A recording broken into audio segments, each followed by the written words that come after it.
this is an iHeart podcast. Guaranteed human. During Memorial Day at Lowe's, shop household must-haves for less. Save $80 on a Charbroil Performance Series 4-burner grill to chef up something special. Plus, get up to 45% off select major appliances to keep things fresh. Our best lineup is here at Lowe's.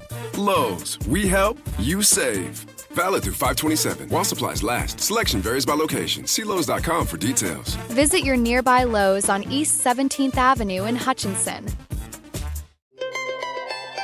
Hey everyone, it's Cal Penn. I'm inviting you to join the best-sounding book club you've ever heard with my podcast, Hearsay, the Audible and iHeart audiobook club. Every episode, I nerd out with amazing guests and dive into the best new audiobooks available on Audible. It's the book club for your ears. Listen to Hearsay, the Audible and iHeart audiobook club on the iHeartRadio app or wherever you get your podcasts. When you buy business software from lots of vendors, the costs add up and it gets complicated and confusing. Odoo solves this. It's a single company that sells a suite of enterprise apps that handles everything from accounting to inventory to sales. Odoo is all connected on a single platform in a simple and affordable way. You can save money without missing out on the features you need. Check out Odoo at odoo.com. That's odoo.com.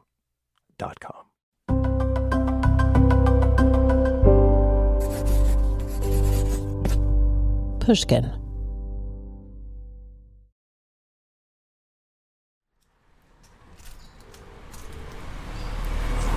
Last summer, we went to the Brazilian state of Mato Grosso to get a better feel for Bruce Rastetter's Brazilian partners. One of the first things we wanted to understand, because it's at the center of their U.S. operations too, is how they're handling land in Brazil. So there are the Franz brothers, Marino Franz and Paulo Franz, here, as we can see, and Miguel Vaz Ribeiro. Ricardo da Costa Carvalho is an indigenous rights activist with the NGO Abraçao Amazônia Nativa, or OPAN. They recently did a survey in Mato Grosso identifying those who are illegally occupying indigenous lands. When we visited OPAN's offices, he showed us a map. On the map, he pointed out the names of the people who illegally own private properties that overlap with the Batelão indigenous territory, including the ones you heard there, Miguel Vaz Ribeiro and Marino Franz, Bruce Rastetter's Brazilian business partners. Batelão belongs to the Kaiowete people, also known as the Caiabi. The Caiabi were expelled from the region during the government's colonization processes between the 1940s and 1960s. It was part of that westward expansion that we talked about in the first episode. Much of this land was sold at low prices or just invaded by farmers from the south and southeast. There are many farms officially registered on Batelão indigenous land. The Caiabi are now trying to get that land back. And landowners like Miguel Vaz Ribeiro and Marino Franz are making that especially difficult because they're not just wealthy farmers, they also work in government. They are politicians in the region, which we see as a major obstacle for the Caiabi to win this fight for territory. As an American, it would have been easy for Bruce to start talking to the Franzes and Miguel Vaz Ribeiro, even to buy some land from them without doing a background check. But he didn't just buy land from them. He went into business with them. Their finances are commingled. They've taken on debt together. And these guys are well known in Mato Grosso, not just for their businesses, but for their involvement in various entanglements with the legal system.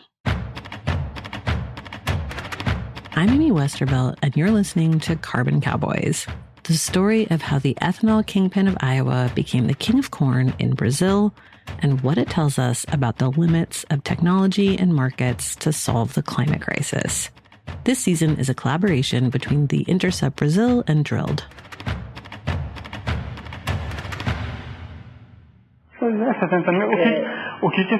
What is 70,000? What is 70,000 to Marino, man? For us, it's money, but for him...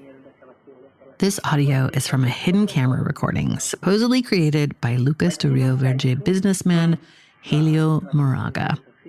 He's trying to negotiate a bribe from Marino Franz of the Franz brothers. According to Helio, he got the money from Franz and recorded a second video of himself thanking Marino Franz for it.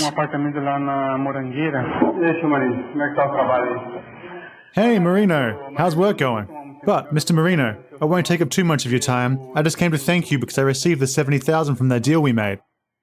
24 officials from Lucas's administration, including Marino Franz, have been charged with administrative misconduct. The video is now available online, and the Mato Grosso Public Prosecutor's Office has stated that the case is still pending. Meanwhile, the scandals continued. At the end of Marino Franz's second term as mayor of Lucas in 2012, he and Miguel Vaz Ribeiro, his business partner, were accused of issuing more than 800 false invoices in the names of small rural producers. Mato Grosso's Department of Finance has not disclosed the results of that investigation. In November 2014 came another scandal. Operation Promised Land was launched simultaneously in the states of Mato Grosso, Santa Catarina, Paraná, and Rio Grande do Sul. The federal police are investigating crimes involving invasion of federal lands, document fraud, and environmental crimes. 52 arrest warrants were served. 3 former mayors in the interior of Mato Grosso were arrested. By this point, Marino Franz was the former mayor of Lucas do Rio Verde. He was accused of being part of a scheme that moved around $200 million through the illegal sale of plots of land in Mato Grosso. Marino Franz only ever spent a week in jail. He was granted a writ of habeas corpus, and eventually the federal court decided to close the investigation against him, citing a lack of evidence. But the Franz brothers and Miguel's problems continued after getting into business with Bruce, too. In 2017, Agrocerrado, Miguel Vaz's Amapá company, was fined $1 million for deforestation. That fine remains active, awaiting payment or appeal. In 2025, Vaz was fined again, this time almost $600,000 for planting cotton and corn within the Batelao indigenous land in Mato Grosso. None of these scandals ever seemed to stick, thanks mostly to the political capital these three, Marino and Paulo Franz and Miguel Vaz Ribeiro, have amassed in Lucas. For almost 25 years, the mayor's office there has been controlled by these guys. First, they built one of the original industrial agriculture companies in the state. When I started Fiagril, I brought my brother-in-law to work with me. He made the best chimarrão in town and he liked bars. So in a place where there are a lot of young people, where there are no phones, no radio, where no one knows anything, news spreads through the bars. I would say to Lino, you make the chimarrão, talk about soccer and talk a little bit about women, and leave the rest to me. And that's how we created Fiagril. This quaint family story with the inspirational piano in the background is being told by Marino Franz in a promotional video for the company, Fiagril. He started Fiagril in Lucas do Rio Verde in 1987 during a fourth wave of wealthier settlers who came to explore the region from the south and southeast of the country. Marino was 24 at the time, but had been living in Lucas since he was 18. Like their counterparts in the US, lots of industrial ag guys in Brazil like to pretend to just be folksy farmers down the street. Marino describes the creation of Fiagril, which sells seeds, fertilizers, and pesticides, like an artisanal farm stand at the local farmers market. But in 2024, Fiagril had gross revenues of $700 million. It has 28 branches in 4 states, 4 warehouses, more than 500 employees, and Chinese and American shareholders. Paulo Franz, Marino's younger brother, arrived in Lucas in 1995, and now together they own around 40,000 hectares of land in Mato Grosso, equivalent to around a quarter of the city of Sao Paulo. I met Marino José Franz when he was already a businessman. Then I became friends with Marino, a business relationship, so to speak. And then in 1996, I decided to leave the company I was representing and became a partner at Fiagril.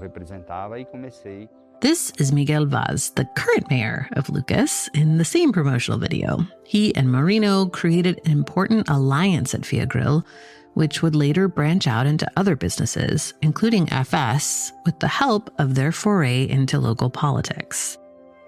In 2001, Marino Franz became deputy mayor of Lucas under Ottaviano Pivetta. He graduated to mayor in 2005, where he remained until 2012. In the 2012 election, Fia Grill donated more than $500,000, around $98,000, to the campaign of Ottaviano Pivetta, who became mayor of Lucas for the third time, with none other than Miguel Vaz as his deputy. In 2021, it was Vaz's turn to become mayor of Lucas. That's when the video of the bribery scandal came to light. It didn't seem to make a difference, though. Vaz won with nearly 60% of the vote. After the break, how they put that political power to work for Bruce.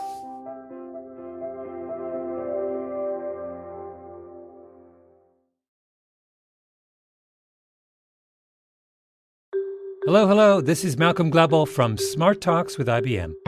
Today we're diving into a fascinating conversation with Stefano Pallard, Head of Fan Development for Scuderia Ferrari HP.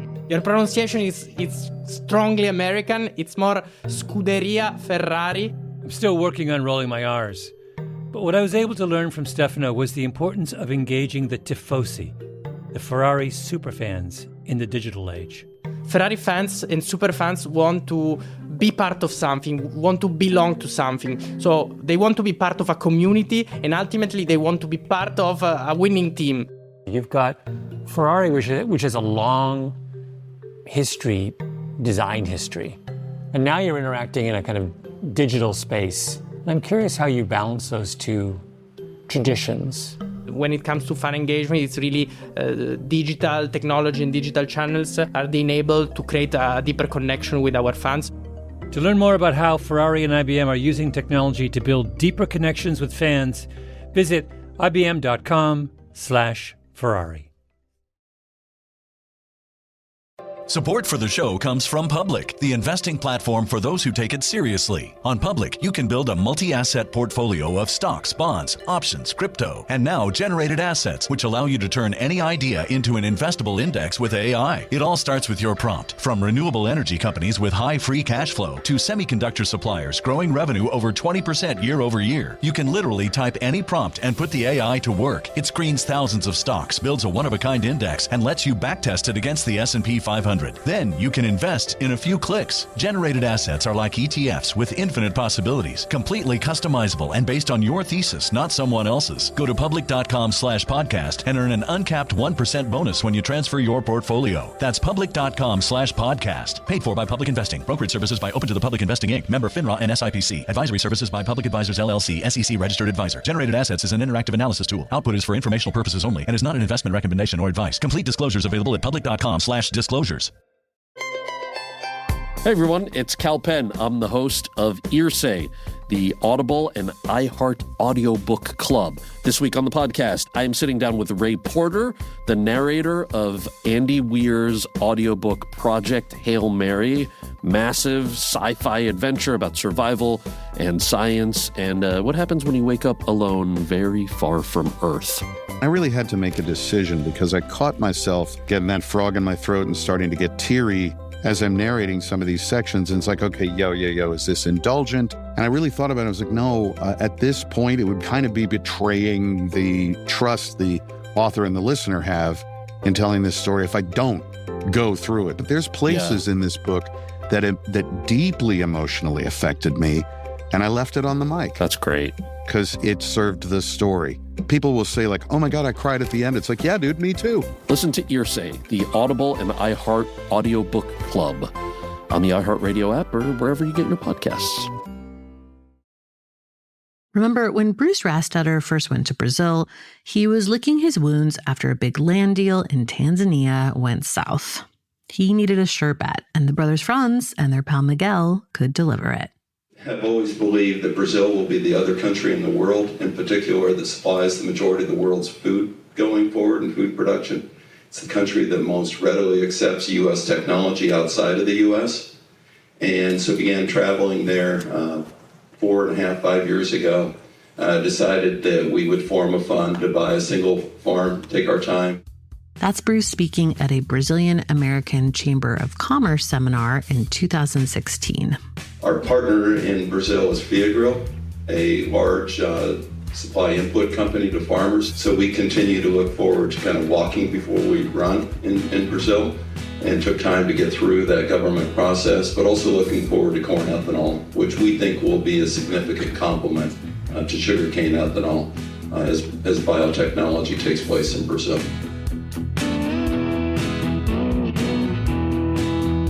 Paulo Franz, the young Franz brother, is a big fan of the United States and of Bruce in particular. His Instagram account currently has 10 posts.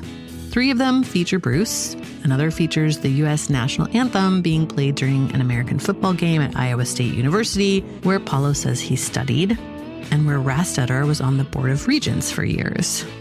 A 5th post features Paulo himself with a satisfied smile, holding a pizza and a Coca-Cola with an Iowa State University baseball cap. Here's Paulo talking about his love of the U.S. on an agricultural podcast. Eu sempre fui assim entusiasta por. I've always been enthusiastic about the United States, right? Like it or not, in college here in Brazil, you learn about irrigation or fruit growing, and they use the example of California, and there's the influence of music, movies, right? After buying land from the Franzes, Bruce agreed to go into business with them and their partner Miguel on a corn ethanol company they called at the time FS Bioenergia. F for Fiagrill, S for Summit. In August 2017, Bruce, the Franz brothers, and Miguel Vaz inaugurated their first corn ethanol plant in Lucas do Rio Verde. The event was attended by none other than then President of Brazil, Michel Temer, and his Minister of Agriculture, Blairo Maggi, a partner in one of the largest soybean producers in Mato Grosso. I made sure that President Michel Temer came here so that he could see and help us publicize and even lobby official agencies to also start financing this type of investment, something that still does not happen today. Words and promises from Agricultural Minister Blairo Maggi during the factory's inauguration ceremony. In 2019, things got even better for Bruce and his Brazilian business. Hello, my friends. I just received an important visit here in our office from the FS Group, which is investing in ethanol here in the state of Mato Grosso. Here with us are Marino Franz, one of the investors, and Rafael, the company's CEO. Today, they already operate an ethanol plant in the city of Lucas. They're building another plant, scheduled to open in January 2020 in the city of Sorriso. And right now, they're starting a new plant there in the city of Nova Mutin. We also discussed the tax incentive program that will be important for the growth of the sector, which will revolutionize agribusiness here in our state. That's former governor of Mato Grosso, Mauro Mendes, in a video he posted to his Facebook page in July 2019. Marino Franz and FS CEO Rafael Abud are by his side. FS built 3 more plants in the state after that announcement.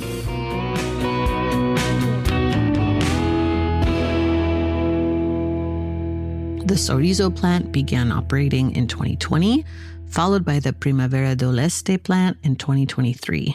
The 4th plant was announced in 2025 and is under construction in the city of Campo Novo do Parecis. The 5th is planned for the municipality of Querencia. The Mato Grosso government has given its support to the company since at least 2019, as Governor Mauro Mendes said in his video. FS secured more than $300 million in tax breaks from the state since then. In 2022, Bruce was made an honorary citizen of Lucas do Rio Verde and also received one of the state's highest honors, the Commendation of the Order of Merit of Mato Grosso. But land and political power wasn't enough. Bruce and the guys were in the carbon business too. Here's Paulo Franz. We have studies on our farm that prove that corn grown on top of soybeans sequesters more carbon than an entire standing forest. This is serious. This is very new. To be clear, scientists say the exact opposite. A mature forest stores 50 to 100 times more carbon than a corn-soybean field or a soybean-corn field. It Doesn't really matter, though. It sounds good, and these guys have enough political power that no one really questions them. Thanks to Bruce's powerful Brazilian partners, he's been able to get things going more easily here than back home. In December 2025, 3 months after Brazilian government officials visited Bruce in the U.S., the Brazilian Development Bank released $78 million to fund FS's carbon storage project in Lucas do Rio Verde. The company has now rebranded to FS, Fueling Sustainability. We are planting a new seed, the seed of the fuel of the future. It will generate more than $260 billion in investments in agriculture and the biofuel chain. The fuel of the future puts Brazil at the forefront of the new economy, the green economy.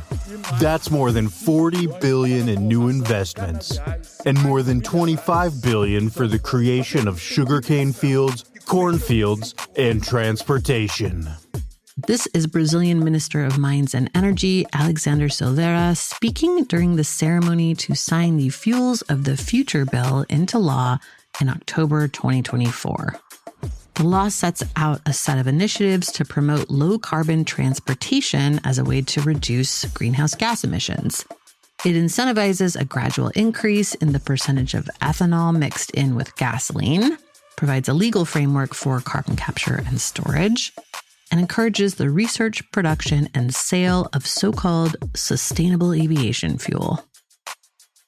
The expansion of ethanol, sustainable aviation fuel, and carbon capture and storage are also the only things Trump saved from Biden's climate policy, the Inflation Reduction Act. The Fuel of the Future Act triggered a substantial shift in FS's fortunes. With the increase in demand for ethanol and gasoline, in the 2024 to 2025 crop year, the company saw its net revenue grow by 32%. After posting a loss of almost $100 million just 2 years ago, today, FS has net profits of over $200 million. O Brasil vem fazendo trabalho aí nos últimos anos importante, institucional, de Brazil's been doing important institutional work in recent years to promote biofuels and increase blends, yeah? And now we had the Fuel of the Future program that implemented E30, which further expanded the market, right? Rafael Abud, CEO of FS, is the public face of the company in Brazil. He's the one you'll usually see being interviewed by the press. In this interview you just heard, given in 2025 on a business podcast, he's talking about the increase in corn ethanol consumption in the country. Corn ethanol already represents about 25% of Brazil's ethanol market. The other 75% comes from ethanol made from sugarcane. If you take what you already have in terms of plants under construction and projects that are really moving forward and will start operating in the next 2 or 3 years, by 2028, at least 40 to 45% will already be contracted, yeah? In other words, the people watching us don't even know it, but they are fueling up or will very soon be fueling up with corn ethanol. Oh, totally. Everyone already fuels up with corn ethanol in some way, right?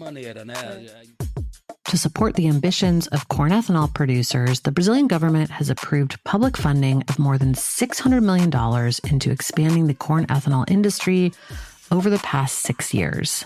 FS alone received more than $200 million during that period. Porque o poço que vocês perfuraram já foi ali uma... The well you drilled was a success story, even a learning experience for the regulatory agency. Please correct me if I'm wrong.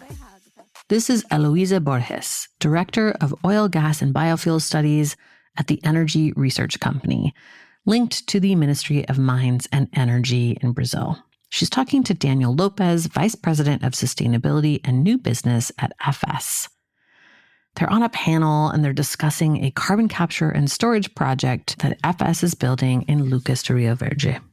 FS contacted the National Agency of Petroleum, Natural Gas, and Biofuels initially in 2022, requesting authorization to conduct studies on wells in the Parecis Basin in Lucas for the purpose of carbon capture and storage. The license was granted just 3 days after they made the request. However, this raised questions within the permitting agency itself, with some officials pointing out that the license was very broad and did not explicitly state that the company's ultimate goal was carbon capture and storage. At the time, there were no regulations in the country at all governing carbon capture. There still aren't. It's still being figured out. It was the Fuel of the Future Act, passed in 2024, that set the mandate of creating those regulations. So after being quickly approved, FS's initial permit for its carbon capture project was suspended. To get around that, a government official advised the legal department of FS to amend the company's articles of incorporation to align with the proposed activity. And it worked. The government reinstated the permit to FS, and drilling went ahead even without a regulatory framework.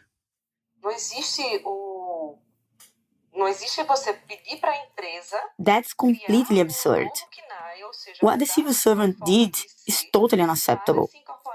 He can say that this is the rule, this is how it should be, and you don't meet this requirement. But he can't suggest that the company do something to comply with the rule. That's Fabiana Augusta, professor of public law and director of the Brazilian Bar Association. The Brazilian agency denied that a recommendation was made to FS to amend its articles of incorporation. However, we obtained emails in which 3 different codes and descriptions of economic activity were suggested by the agency to FS. FS's plans for this project are still underway. In September 2025, some public managers had their travel expenses paid by an association of corn ethanol entrepreneurs to visit successful carbon capture and storage projects in the United States. That was the visit you heard about in episode 1. Among the projects they visited was Bruce Rastetter's Midwest Carbon Express pipeline project, which hasn't even started construction yet. It was supposed to be operational by 2024, and they're still waiting to start building. FS is promoting regulation, pioneering prospecting, and even drawing on the experience of its partners in the United States. And Summit Carbon Solutions is undertaking a major project to become a large CO2 concentrator. Summit Carbon Solutions is pioneering. The pioneer serves as a model for regulators to act upon. And together with these observations and other markets, the ANP will be able to regulate here in Brazil. Rafael Barros Arujo is a technical consultant at Brazil's Energy Research Office who participated in the trip to the United States in September 2025, the one we heard about in episode 1. 3 months after that visit, FS would receive its $78 million loan from the Brazilian Development Bank to start burying its carbon in Lucas. Favoritism, luck, or just a window of opportunity, as business people say. So when I come here, Marino, and Bruce and everyone, when I come here, I actually come with the feeling that Brazil is thriving and trusts what we're doing. No one invests if they don't know that later on they will make a profit. They'll have more than legitimate financial advantages.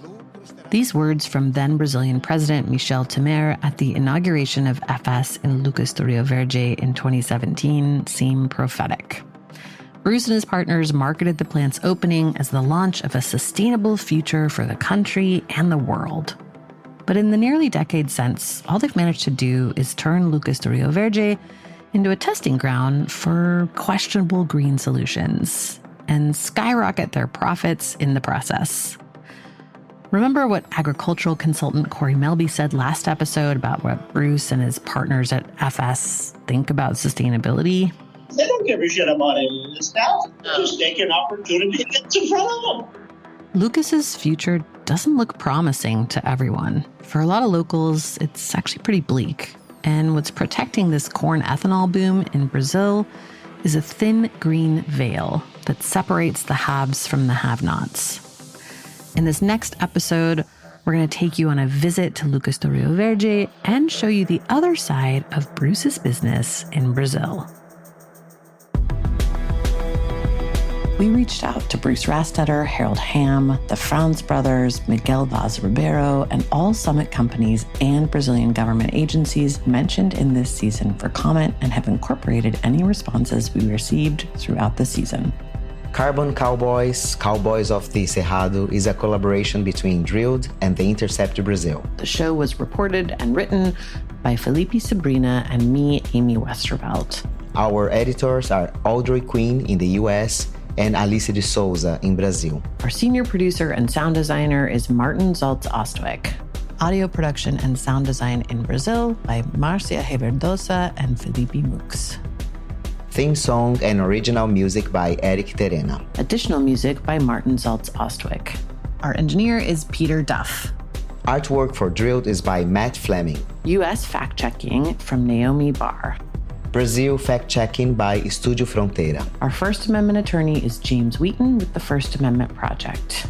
We are also proud members of Reporters Shield. Big thanks also to Andrew Fishman, president of the Intercept Brasil.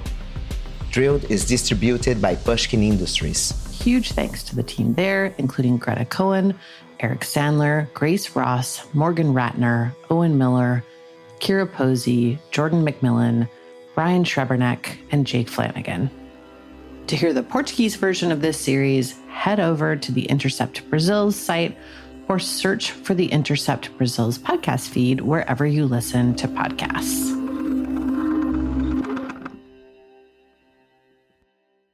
Service opens doors, and at American Military University, it can open doors for the whole family. If you have a loved one who served in the military, you may qualify for reduced tuition. AMU offers flexible online programs designed to fit your schedule so you can keep moving forward wherever life takes you. Learn more at amu.apus.edu/military. Open doors to the future for you and your family with the help of the American Military University.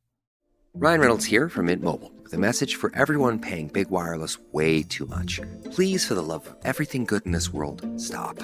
With Mint, you can get premium wireless for just $15 a month. Of course, if you enjoy overpaying, no judgments, but that's weird. Okay, one judgment.